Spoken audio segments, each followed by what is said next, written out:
So hi, and welcome to Studio Notes with me, Sasha DeWitt, and today's guest, Lisa Price. Lisa is an environmentally focused abstract painter. She creates beautiful meditative paintings using handmade watercolors with pigments she forages for herself. So my first question in these podcast chats is basically, how and where did you start your journey? Well, thank you so much for having me for the podcast. I'm really excited to chat to you.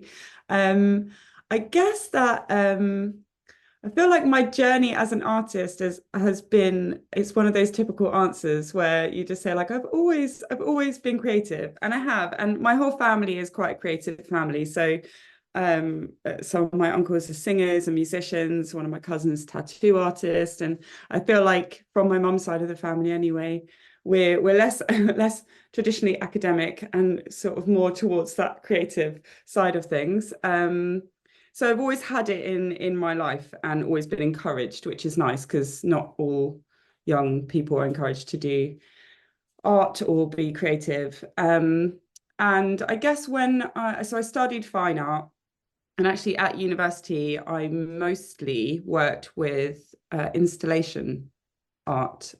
So quite far away from what I'm doing now to look at, but maybe not completely disjointed from my processes. So I would work, when I was at university, I would work with found materials and wool, like knitting wool, and meticulously wrap these found objects so you couldn't see the object anymore, and it was just completely wrapped in wool, which took forever. And I feel like that's just how I work, apparently. I like to do things the really long way, the slow way, the thing that is probably harder to do. And I guess that shows more in my practice now with making paint from scratch, actually foraging for the rocks. And so yeah, so I studied fine art. And when I left university, I did a few odd jobs here and there. And then I got a job working for another artist in East London, and I was her sort of studio assistant slash PA. And I did that for a few years. And while I was working for her, I got working with Kids Company. And for those that don't know Kids Company, maybe some people do, it was sort of a volunteer, not-for-profit organisation that worked with disadvantaged families, mostly in South London. And I was freelance for them, and I would go into schools and either work with the children in classes for art workshops, or I would work for I was doing kind of corporate volunteer days. So I would draw huge murals in the playgrounds, and these corporate companies would come in as their kind of away day and would basically fill in the blanks, like giant paint by numbers. And I loved that. I loved that job so much. And I worked for a few startups. And so it's always been on a creative basis. And then about 7 years ago, I opened my own studio where I was teaching as well as my practice. So it was sort of half and half. And it was amazing. I had full classes, completely from nowhere. I had an amazing community in North London and had wait lists, and it was fantastic. I really enjoyed it. Did that for about 4 years until lockdown. And then I took everything online. And it just so happened that actually that was the year that I also got told that I couldn't keep my studio. So I had to move studios. So everything changed really rapidly. And so I basically decided to kind of push my practice full time. And that's, I would say, probably 3 years ago now, where two or 3 years ago, where I started just with my artist practice. And so it has been quite a journey. And being a full-time artist isn't always straightforward.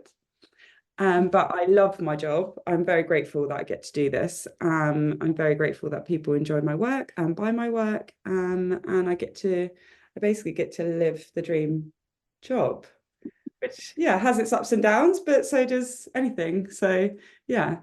I think it's a really wonderful, interesting journey. I like that, going from fine art and the slowly wrapping of found objects and installation, moving into, then what do you do after school? There's always that question, what do people go into after school?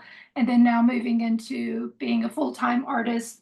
And I'd love to know, because that idea of what is a full-time artist, so many people define it in so many different ways.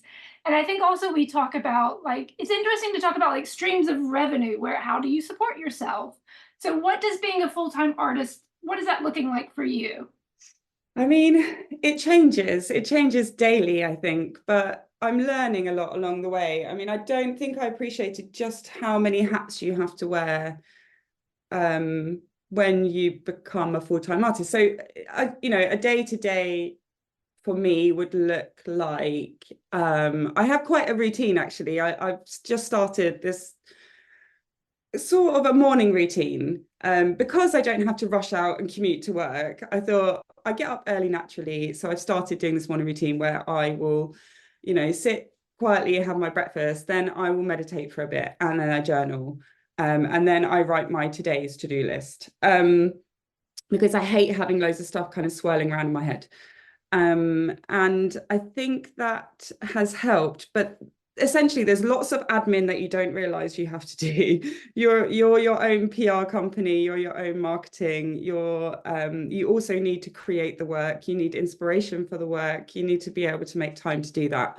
And yeah, there's just so many different things that you have to constantly be thinking about. Recently I put on a show in Soho with Mimi Zuch, and we just had so much work to do just for that one show, which was only up for a week. We only found out 7 weeks before that we were going to do it, so there was a lot of work to do over Christmas where I was away. And I think you don't appreciate just the amount of kind of admin work that goes into. I think a lot of people probably think of an artist that they just sit in their studio all day and they have a lovely time painting or whatever their practice might be, and that's it, and you just make the work and then somebody finds it and you do it all over again, and it isn't that way. So there's a lot of groundwork, there's a lot of behind the scenes, and there's no real kind of clear path, is there? When you're an artist, there's so many ways you can go, and depending on what you want your practice to look like. And with most jobs, there's this clear rung of like, how do you progress? How do you become better in your job? And there isn't that with art. And I've always felt that kind of need to know what's next, what's going to happen, how are we going to, as collective creatives, how do we find our way through to becoming kind of more known, or however you want, not everybody wants to be that way in their practice, but it's tricky. There's no rule book, as it were. And it's different, and it's not even whether you want to be in a gallery or whether you want to be like a socially engaged artist, or a bit of both, really. Like you say, there's nobody out there saying, well, this is how you do it, and you get a yearly review. I've never had a real job like that, but like there's some yearly process where people sit you down and you look at how you're working and what you're doing and where you're going. You don't really have that. And like you say, so many people take so many different paths to get where they want to go. And then also, I think even artists who are in galleries often have that, there's a tug to be socially engaged as well. And so then it goes, how are you balancing that plus the admin work? I mean, and there is a lot of admin work. So how about you? Like, how do you balance some of that, especially like maybe admin in your studio practice time?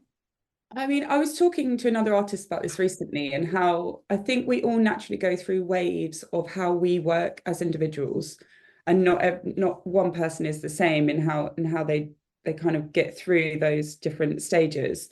And I've found over the years now, I tend to go through these phases of really working lots on my paintings. I kind of have this burst of, I don't know, inspiration, energy, and all I want to do is paint, which you do still need to do the little bits of admin on the side, you know, do your Instagram, do your social media, kind of make sure that people still know you exist. But then normally I find over the winter, for me anyway, I sort of slow down quite a lot, and I need that space to I don't know, reassess, or you know, think about the next steps. And you were talking about a yearly review, and I think that we just have to do that for ourselves. We have to take that time to think about, okay, this is what I've done this year, this is what I've achieved, this is what I didn't do. You know, you have to go through all those motions, and it has to come from you. There's nobody, you know, sitting opposite you saying, what are your goals this year, or you didn't meet these targets, or you know, so you have to advocate for yourself. And yeah, I guess that I then come full circle, and then I, you know, like, so the last couple of months, I've, since the show, well, since mid-January, I haven't done a single bit of painting. I've not picked up a brush at all. And most, I don't know, maybe most artists would think, oh my God, you haven't been painting. Like, what? Why would you not have that pull to paint constantly? And I just don't think it's the same for everybody. And I go to shows, you know, make sure I see other art, you know, take notice of what other artists are doing. I speak to people about what my next step is, and all of that feeds into where my paintings go next.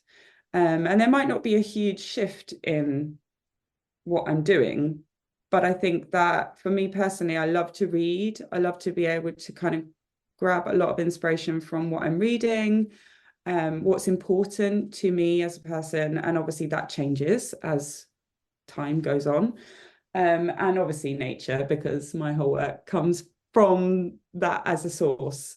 And I think it just changes. And when I'm in those downtimes, I do all of the really boring, long-winded admin stuff, as well as reading and listening to podcasts and going to exhibitions.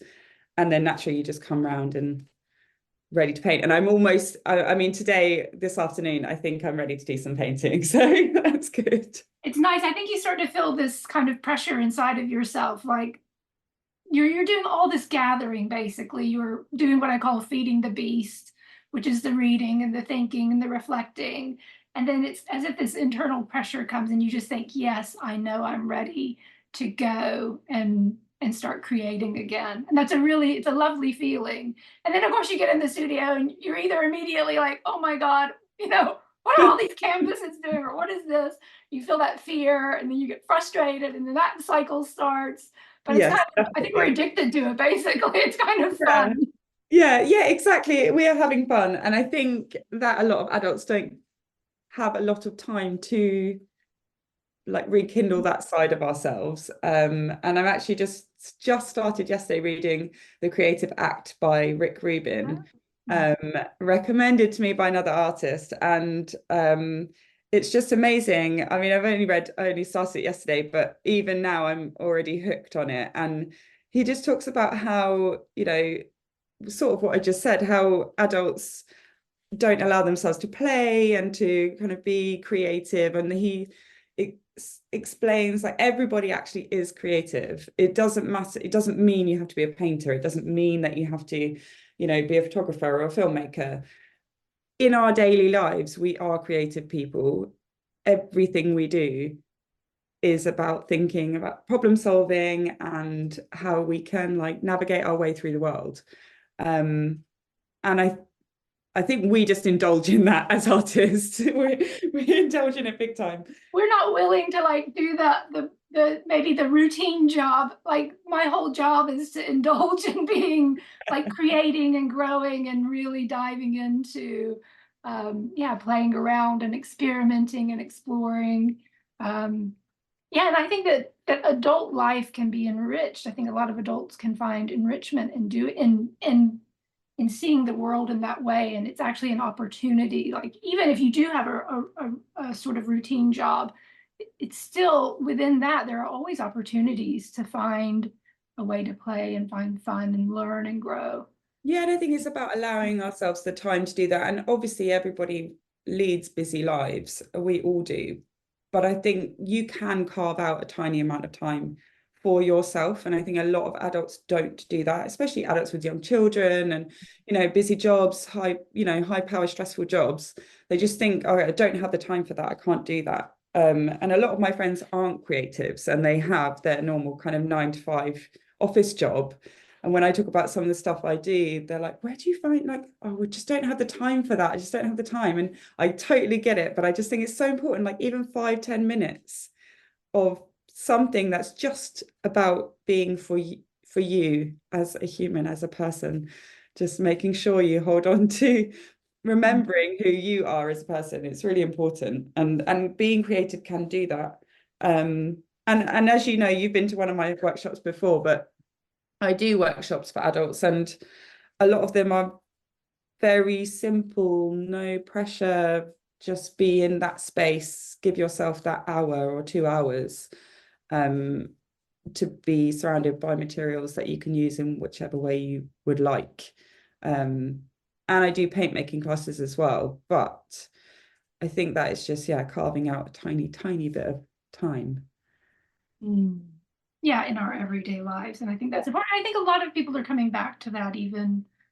They're finding, in my lunchtime, I take that 5, 10, 15 minutes just to do something, do a creative act for myself, whatever that means. And I think that's a really nice idea, like that we can all share with each other different ways to do this as well, different ways to be creative. And like you said, with your workshops, in a sort of very easy, straightforward, anybody can do this. Anybody can pick up a rock and enjoy the beauty of a rock. It's that simple. It's like just appreciating the beauty of what's around you. And speaking of rocks, I want to go into about like you and natural pigments. So when did that start coming into your practice, and how did you get started with using the foraged and natural pigments? So I guess the catalyst for it was definitely sort of 5 or 6 years ago now. I went vegan. I just did that veganuary. It was something that my partner and I talked about, and we were like, oh, let's just try it. Before that, I ate everything. I didn't think about what I was eating, where it came from, or anything at all. But those people that already know me, I'm quite stubborn as a person with myself, So once I decide I'm going to do something, I will try my absolute best to achieve that thing. And so sort of 10 days in, my partner's like, oh yeah, I'm not enjoying this. I actually don't want to do the vegan diet. I'm like, well, I've taken everything out of the house that isn't vegan, so we're doing this. I like gave food away. I was like, I love this. I'm, have this. I don't want to waste stuff, but I gave it to people. It was like, yeah, there's nothing in the house that isn't vegan now, so you're just going to have to do it. And I do the majority of the cooking, so I was like, well, unless you want to cook something for yourself, then this is what's going to happen. So he was like, okay.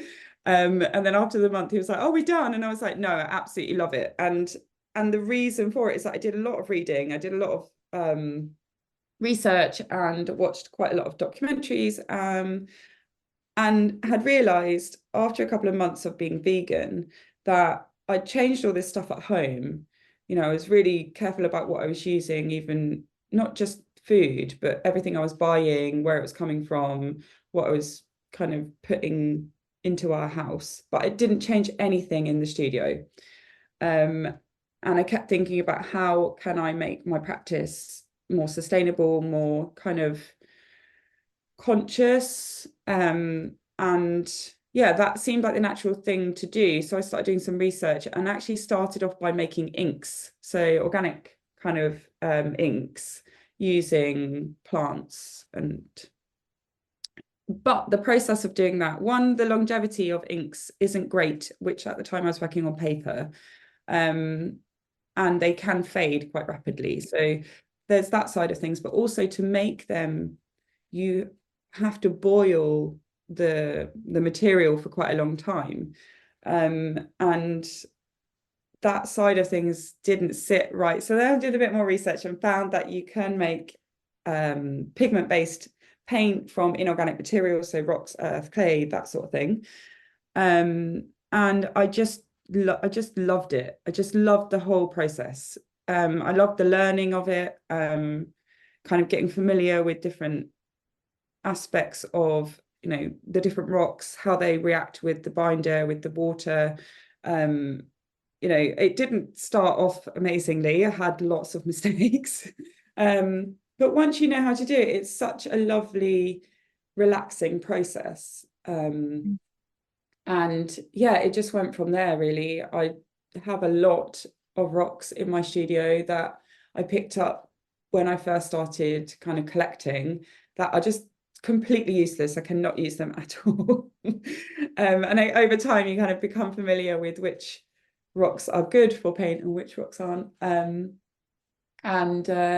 Yeah, just love the process. And I guess that was about 4 years ago now, probably.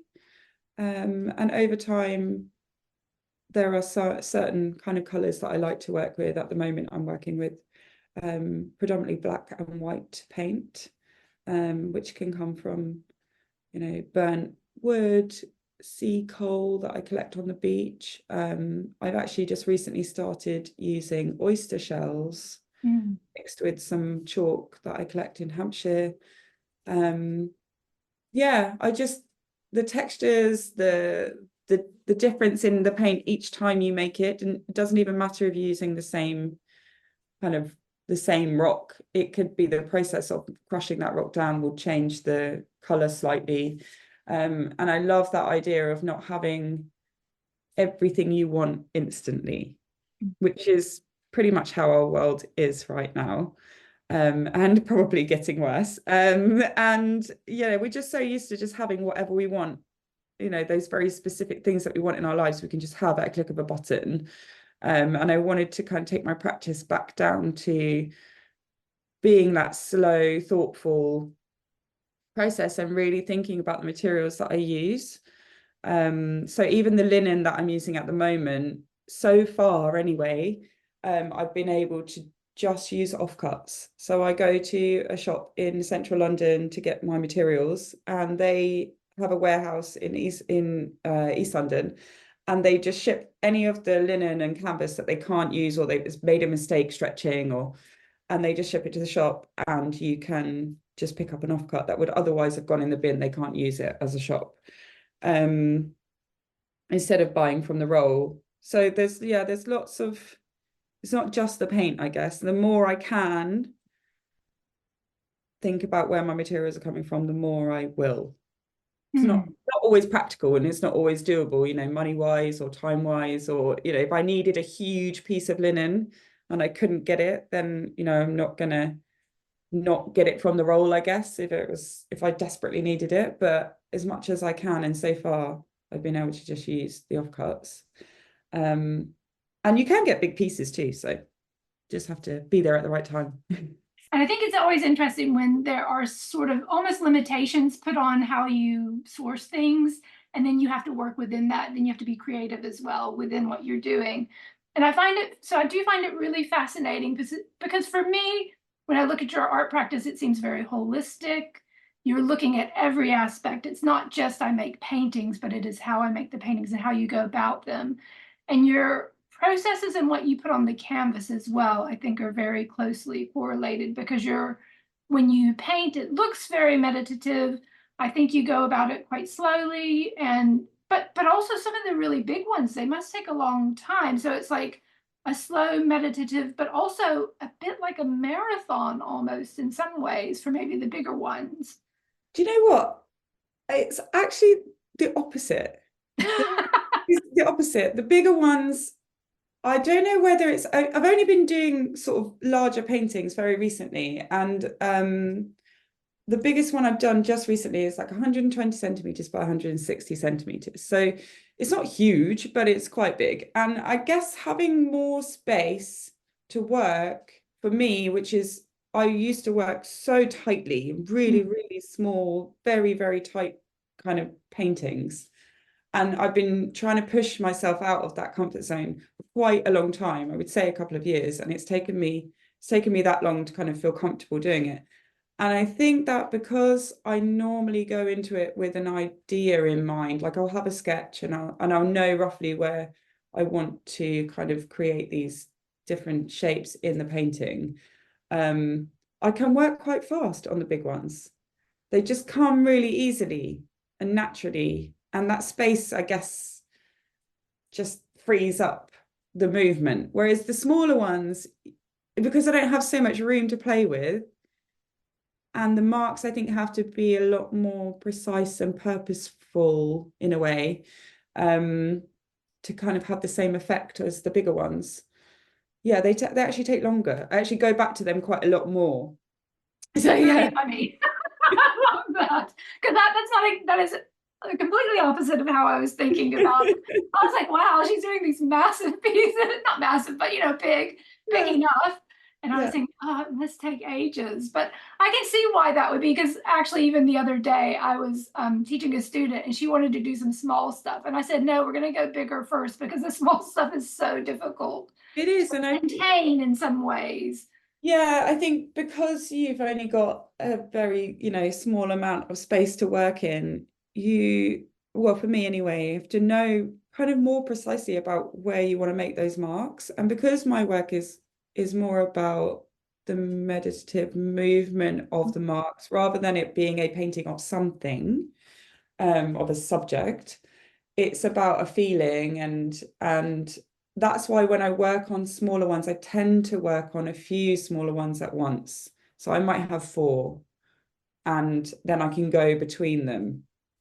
And because I work with watercolors on linen, they're actually really hard to layer. So it's not acrylic where once it's dry, then you can just go over the top and that's it. You have to know where you're making that mark, because you can't undo it. You kind of can, but it will take the paint away that's underneath it. So you need to know what you're doing. And I think that the reason I can do the bigger paintings maybe a little bit more confidently is because I've spent time with smaller works, I guess, as studies or building my confidence in my mark making that allows me to feel a bit freer when I'm making the larger works. I don't know, I'm still figuring that one out. Well, I'm interested in that sort of journey from the smaller to the larger, because I think a lot of artists start out, of course, you start out a little bit smaller and you're working in sketchbooks and this, that, and the other, and then you feel like you're graduating to larger. And I like this idea that actually your larger ones are a little bit easier because you have more freedom. So now that you're doing the larger ones, sort of looking back, what do you think might have been like one of the barriers or something that was holding you back from being able to move into the larger ones earlier on? I think it's just confidence. I think it's confidence to know that, because ultimately it's not just the time that it takes to create the big work, and it's the materials, so, and I'm really conscious of not wasting any materials that I use. Other artists might be okay with, that canvas didn't work, I'll just ditch it. And I know lots of artists that reuse canvases, so I'm not throwing any accusations out, but I want to make sure that when I use a canvas, and I like to leave some of the linen as well, so it's not like I just do a primer and then I can start again. And I don't know, I think it's confidence. I think it's just building those skills over time, knowing how you want to work, but that only comes from doing. And it's just part of the journey, I think. And maybe some people do start big and go to small, but for me, I think like I was saying, I was working quite tightly. So I was working with really small, tiny dots and thinking in my head about creating a piece of work when I was working that way, that was on a larger scale, was just not possible. I mean, like that would take years. And although my practice is quite slow, I do like to see the results kind of quite quickly. Like I don't think I could work on a piece of work for years. I think my thoughts and ideas and inspiration would change so much over that time that by the time I got to the end of that painting, I'd be like, oh, that's no good anymore. That's not how I want it to I work. moved on from Yeah, I the moved first on. sparks. Yeah. And I mean, my studio's at home now, which is only just recent. And so my partner came down with a cup of tea, and this is when I was making my newest collection for the show. And he was looking at the work, and he doesn't normally, he normally leaves me to it and just in my little bubble. And he's like, where are all the dots? where are your dots? And I was like, no, I'm not doing dots in this painting. I'm going to do this is how I'm working. Or, but you have to do dots. That's what you do. I'm like, well, yeah, that's what I was doing.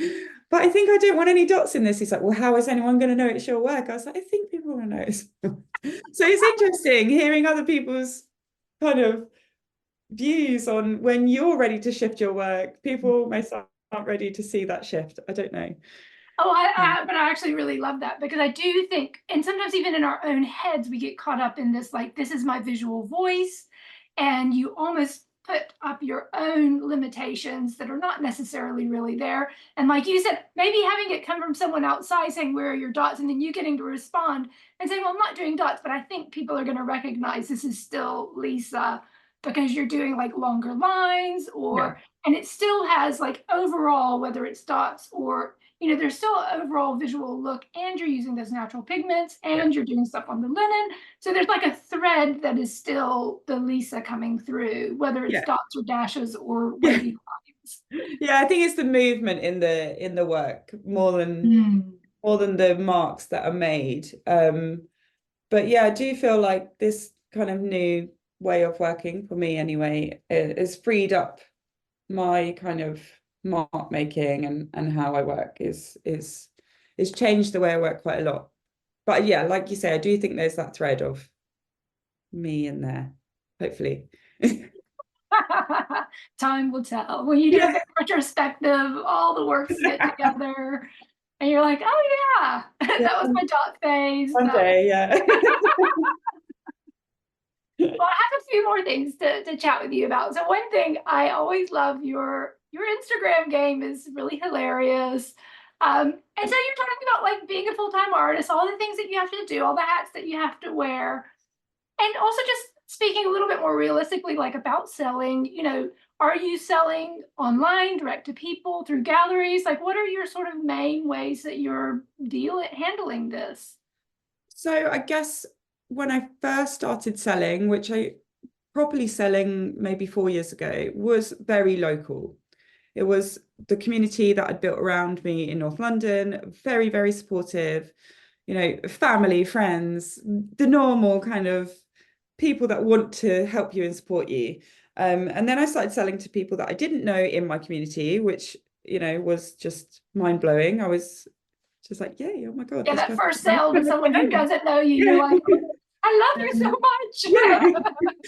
And that was through doing things like open studios, and just using local cafes. Two of my very good friends have a cafe in North London. They very generously let me use their shop quite a lot to show my work. And then over time, I guess more recently, it's being on certain art platforms. So Rise Art, Saatchi Art. I just joined a new one called Peggy, which is very interesting. And so selling work through them. I sell some through Columbia Road Gallery, who have my work in their gallery, and art fairs. I did the other art fair a few times now. Not so much through my own website or through Instagram more recently. I think that when I sell through Instagram, it's normally when I'm doing some sort of kind of small studio sale. Or before, a couple of years ago, I was making quite a lot of minis. So I don't actually make any prints of my work, because I feel like it undoes all the process of how I create my work in the first place. But I would like to make sure that my work is accessible to as many people as possible. And I realize that some price brackets aren't.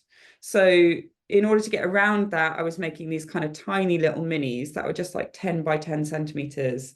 And I sold loads through Instagram.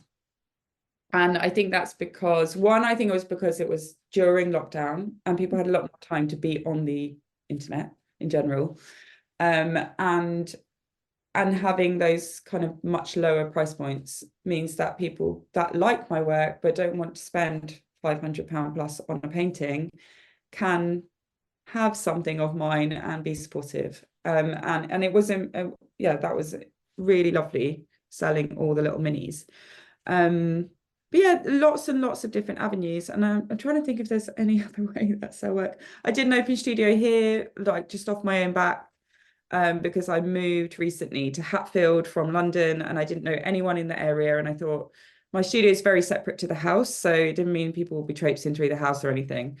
And that was really nice. I've met lots of lovely people through that and actually stayed in contact with a few people, and they have gone on to buy work from me outside of that space. So I think it's networking. I think it's being open to having people come to your studio, with no obligation at all.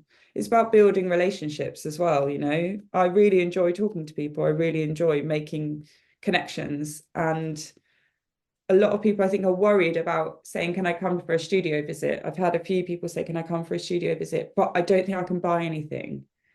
It's like, that isn't why you're coming to my studio. I want you to come to my studio to see my process, talk to me about my work, tell me what you're interested in or what you would like to know, or, so I can find out about them too. And yeah, it's interesting. I think if you don't go to other people's studios a lot, then you might think, oh, well, I'm wasting their time. Like, I don't want to go and not buy anything. That for me isn't the point anyway. Yeah, just meeting people, isn't it? And I don't know, there's lots and lots of ways you can sell work. I like that you really started local. I think that's a really wide, because a lot of people, it can be so daunting to think about, well, how I'm making this work. I've gotten my work to a certain level. I actually believe in the work. Now, how do I get it in front of people? And especially if you're, I mean, I'm in a big studio space. I'm at Wimbledon Art Studio. So we do have regular open studios. So that's one of the ways. But if you're not doing that, then it's like, okay, I have a studio at home, but so it's thinking about where locally can I go? And I hear this over and over again with artists, with like Claudia from Art and People, saying the same things. Look locally, find what's doable for you. But also, I think what you're really good at, what I always like when I am mentoring artists, I often tell them to go look at you because I think you're really good at being proactive. And you're not afraid to do silly things sometimes, like dancing on Instagram with paintings. And I think but I think there is something to that, like just not being afraid, saying, I'm gonna try it. It might work, it might not work, but it's about the connections, it's about the, relationships that I'm building. And that's always going to work. You're always going to be able to make a connection or a relationship of some sort. So I think that's what I'm getting from how you're like going about this. Yeah, and I think a lot of artists might be a little bit afraid of showing a bit too much of their own personality for fear that, oh, they won't buy my work because they don't like me as a person, or this silly thing that I did on Instagram. And I guess I'm just not so worried or conscious of that. I mean, it does enter my thought process when I did those silly kind of art struts with my work. It was more about my relationship with Instagram than anything else, because there's so much pressure around showing a certain kind of showing who you are as an artist on social media. And whether people want, I've had lots of conversations with people about Instagram from all sorts of different kind of creative outlets. And some people say like, oh, I don't want to see your dog on Instagram. I just want to see your artwork because that's why I follow you, which is fair enough. But if you don't want to see my dog, I mean, she only goes on my stories, just swipe to somebody else's story. It's fine. I think there's making boundaries between how much you want to share of your own life. And I pretty much only use my Instagram for my work, whereas some people use it for both. But I don't think there's anything wrong with sharing a little bit about who you are, as long as you're comfortable with that being out in the world. Yeah. And I had an email actually yesterday from another artist, and I wasn't expecting it at all, because basically she'd put up she's having a studio sale, and I said, I'd love to see it. Can you send me the PDF? And in this email, she was like, I really enjoy seeing your life on Instagram. I really enjoy seeing how you've evolved, and I didn't expect it at all, because I don't think about Instagram that deeply, I guess. I just put out what I think I want to say at that moment in time. Which was interesting for me. But yeah, I don't know. I just didn't think I was sharing a lot that was interesting. Like, I thought I was just doing silly stuff, and yet people are finding meaning in it. But I think it's just that willingness to talk a little bit about, like your processes, and every now and then sharing your dog. Look, if somebody doesn't want to see my dog, they need to stop following me like right now, because I'm sorry. But also, actually, what you're saying, you put stuff up in stories. It's here today, gone tomorrow. So if you do something stupid, it doesn't matter. It's 24 hours at the most, and it's gone. And the things that do leave an impression on people will stay anyways, because those are going to be your constants. It's going to be you talking about process, talking about how you do this, or just sharing those little behind the scenes moments, I think. But I mean, also being out walking with my dog is a lot about where I get my inspiration, my materials. Those are parts of my life which they then reflect upon how I work and my painting. So it's, as artists, it's not just about what you're painting. It is about who you are. It is about your values and, what you think about and who you spend time with. So, you don't have to share everything. Little bits of, me walking out with my dog in our lovely local park is part of, she has to be walked, obviously, but it is part of being out in nature and having that time. Yeah. When I'm walking her, I try not to be on my phone. I don't have my headphones in. I am trying to be present and kind of appreciate those really glorious sunny mornings like we have today, Yeah, absolutely. Plus, you could be out foraging for some of your natural pigments. Yeah, I try really hard not to pick too much up nowadays, because I just have so much. I used to do it all the time. Whenever I was out, I'd come back with pockets full, or poo bags full. They're great for collecting rocks. They are great. And now I try to just, we go to certain beaches or we go to certain places, and I'm familiar with those spaces, and we'll collect from there. I suppose it's nice as well, because even within this journey, you reach a point where you can collect more thoughtfully as well. So you're only taking what you need, as opposed to like being more experimental and taking sort of everything. Yeah, exactly. Yeah, definitely. And more so, because I've always only collected very small amounts. But like I was saying, some of the stuff I can't use. Yeah. And I even feel guilty about not being able to put them back where they're supposed to be. Like, I found this rock on a beach in Cornwall. I must revisit and put it back. Exactly. The time has passed and the sand has shifted, and it's never going to be the same. So within all this, like, we're wrapping up, getting towards wrapping up. Within all this, are there any sort of arts organizations that you have found more helpful as you've gone on your journey? In what sense?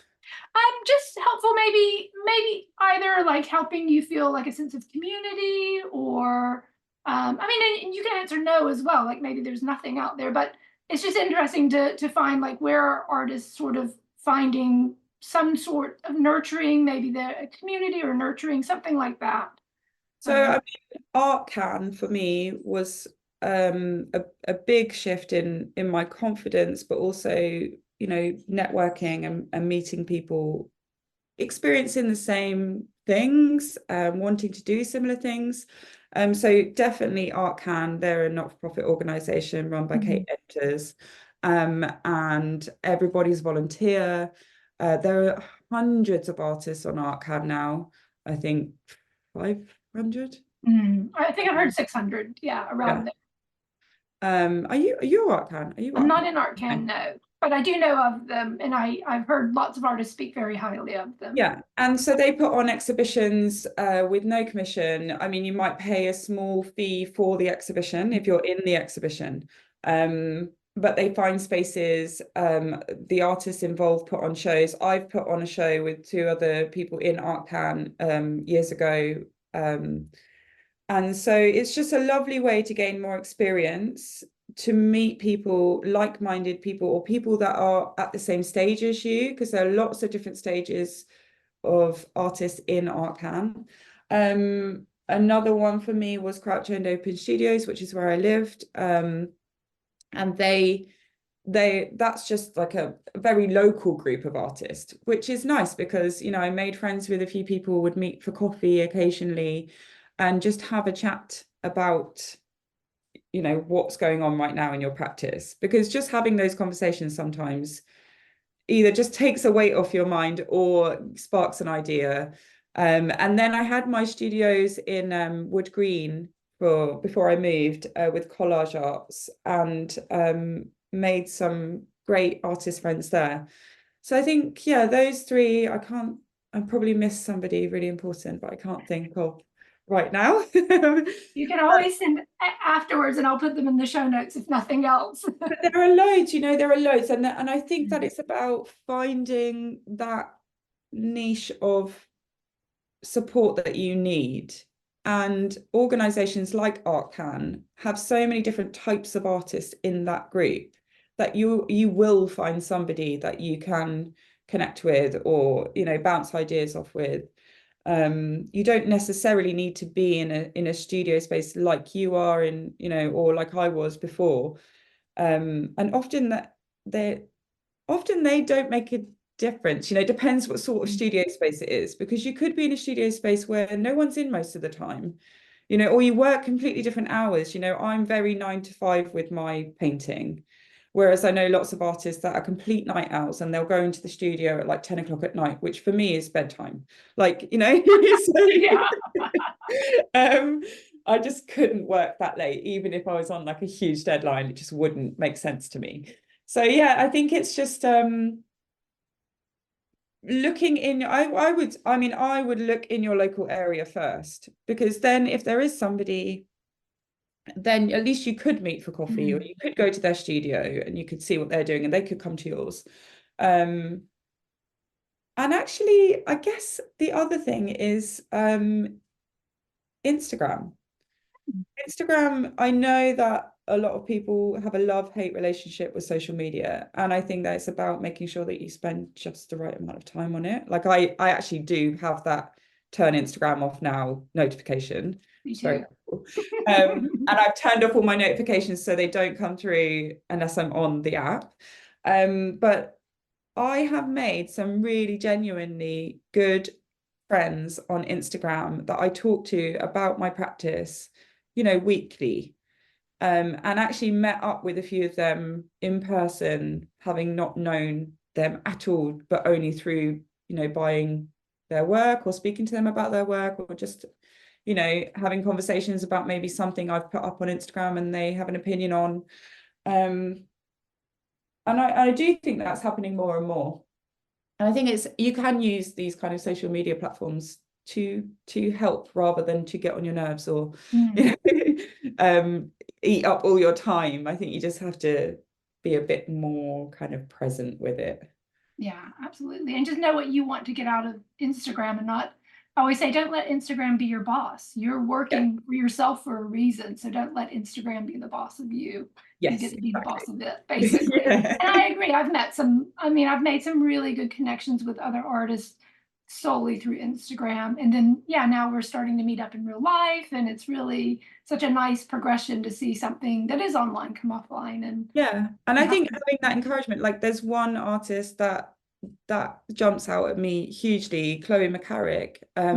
I didn't know her before. I really loved her work. I bought a piece in her studio sale. We talked a lot. She's very generous with her time. She's very generous with her knowledge. And, you know, over time, she's like, Lisa, you should do the other art fair. You should do it. You should do it. And I'm like, oh, I'm not ready. No, you have to do it now. And then, you know, obviously we'd met up before then, but we're now friends, you know, like, and she pushed me into, not pushed me, but, you know, she encouraged me. Encouraged. She encouraged me to do that, to take that next step that I didn't think I was ready for. And in fact, it was an amazing experience. And I don't think I would have done that had it not been for her saying, I think you should do it, you know, you're definitely ready. And just having that support. And who would have thought that would come from just liking somebody's picture Yeah. on Instagram. So. Exactly. And so it's about being open-minded as well about Yeah. where you can find that support and who you can find it from. So what are some of your plans for the future from now? So I guess more generally, I would like to do some more duo shows because I had such a great experience working with Mimi and putting on that show. So there are a few artists I have my eye on that I want to ask if they'll do a duo show. And ultimately get a cohesive body of work for a solo show, which I think probably won't be until next year. Mm. And working with some more galleries, I think, being in a few more kind of more substantial shows, always a good goal. Work with some new galleries. Yeah, and I don't know, I guess taking the time to think about what my work means to me as well. So I don't do a huge amount of sketchbook work, as in like drawing in my sketchbook, but I do a lot of writing. And I think that carving out time to be able to read and to visit shows and to listen to podcasts that inspire me, which are normally not art related at all. Mm. Making sure that kind of I spend time thinking about those things a bit more, I think, because it's had a huge influence on how I work now. And I think it could help me grow my work in the future by just being clearer on why I am creating and what is the purpose of that. Yeah. Yeah, that's part of your gathering and what feeds you as an artist. It's like who am I? It's when you have to answer that big question, who am I Yeah. as an artist? Because yesterday I was just writing about this in my studio notes, like who am I as an artist? What do I want to show people? I mean, that is such an ongoing. You would have a whole other podcast just to answer this question of how do Definitely. you identify and how do you constantly you're always re-evaluating that who am I as an artist, what am I showing and going forward. Yeah, and I think the one last thing I'm definitely going to do this year, which I didn't really do a lot last year, are more workshops. I was So going to say, do you have any workshops? yeah, so I what are your don't have plans? any definite dates right now, but I'm speaking to a few different venues. So normally I'd work in my own studio, but it's not practical. So I'm looking for some really nice venues. So if anybody's listening that has a nice venue they would like to let me work in, please email me. But yeah, there are some spaces near me in Hertfordshire that I will be using, and I'm looking to do some in London as well. And mainly doing the workshops, obviously I want people to enjoy. I want people to be able to kind of be there and be in that moment. I'm looking at that quite a lot more in my own work and being present in that moment, but also, you know, as we talked about before, carving out time for yourself. So not necessarily creating anything that, you know, needs to be exactly one way, but just sort of making that space. And also I really miss them. Like I used to do so many workshops. I used to work with so many people, and now I'm in my studio on my own, which is lovely. I like my own time, but and space. But I do miss that interaction. And I think a lot of inspiration does come from meeting people that you can on these sort of workshops. So yeah, so hopefully the plan is to do at least sort of 6 this year. And then who knows, maybe something a little bit longer, like a little retreat type thing next year. But I think it's nice as well, whether you're an artist or not. If you're an artist, I think it's great because a lot of your workshops do revolve around sort of sustainability. And so people can come and get a little bit of knowledge and then take that away. And even if it's harder to implement maybe into like my practice, because I'm using beeswax, I'm using odorless mineral spirits. So there are like elements that I would like to change, but it's like, it's just bringing that into the dialogue, I think is really important. Yeah, and I think it's not even just the materials you're using, because like you say, you know, you might be an oil painter and you can't get around being an oil painter or, you know, acrylics, but it's about being mindful about what you use in yeah. terms of how you're using it and in your intentions, as long as they are there and you're thinking, okay, and I don't care if this, maybe if you don't work and work and work, I don't care if it goes wrong, I can just throw it in the bin, or I can just put that to the side. I think, yeah, it's about being kind of more intentional in your. I think that's the nice thing with the workshop. It's like you can come and just see how somebody else is doing it. And it's like, that's a really nice, you can sort of take away bits that you can implement. And the workshops are very open and free and Yes. yeah, really fun to do, I think. Yeah, no. So people should look out for them because they're worth it. I've been to one and it was really good. I actually still have some of the work that I created during that workshop. Oh, I love your work in that workshop. It is still influencing what I'm currently doing. Well, that's amazing to hear. I'm really pleased about that. Thank you. So I wanted to thank you so much for coming onto the podcast today, Lisa, and thank you so much for sharing about your practice and all that you've been doing. It's been really wonderful getting to chat with you. Yeah, thank you so much. I've really enjoyed it, and I hope other people enjoy hearing a little bit about my practice as well. But thank you. I know they will.